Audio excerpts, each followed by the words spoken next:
पाकिस्तान में फैलने वाली आलमी वबा कोरोना से डरना नहीं बल्कि लड़ना है, मगर बहुत एहतियात के साथ, क्योंकि एहतियात ही इसका वाहिद इलाज है और इससे ही बचा जा सकता है। एक सेहतमंद इंसान भूख को भी मात दे सकता है, लेकिन अगर कोई इंसान बीमार हो जाए तो उसके लिए दुनिया की हर नियामतें भी बेकार है। इसलिए आप सब अपने अपने घरों में रहें, अपने लिए, अपने प्यारों के लिए, ताकि हुकूमत कोरोना के खिलाफ जो काम कर रही है उसकी कोशिशों को हम कामयाब कर सकें और हम जल्द से जल्द इस मुसीबत से छुटकारा पा सकें।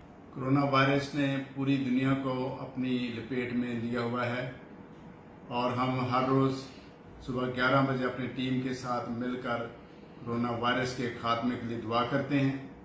मुल्क आज़ाद होगा और बाकी मुल्कों के लिए दुआ करते हैं वो भी जल्द आज़ाद हो जाएं। इसके साथ ही साथ जो गवर्नमेंट की तरफ से हदायत दी गई हैं, हाथ धोना और बाकी सारी चीज़ें आप उन पर ज़रूर अमल करें ताकि हम जल्द इस कोरोना वायरस पर काबू पा सकें।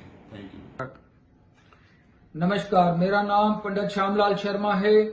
जैसे कि मैं सब पाकिस्तानी बहन भाइयों को विनती कर रहा हूं कि ये पूरे दुनिया में बल्कि पाकिस्तान में जो कोरोना की वबा फैली हुई है इसका डट के मुकाबला करें और सबको विनती कर रहा हूं कि अपने अपने घरों में बैठ के पूजा पाठ करें और कहीं भी न जाएं।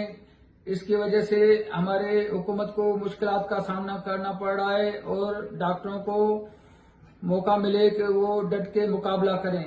नमस्कार।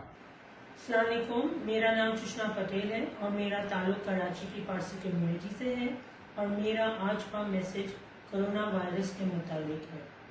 हमें ये जंग मिलकर नहीं मगर एक दूसरे से दूर रह के जीतनी है, तो प्लीज़ सोशल डिस्टेंसिंग रखें ताकि ये वायरस जल्द से जल्द ख़त्म हो जाए।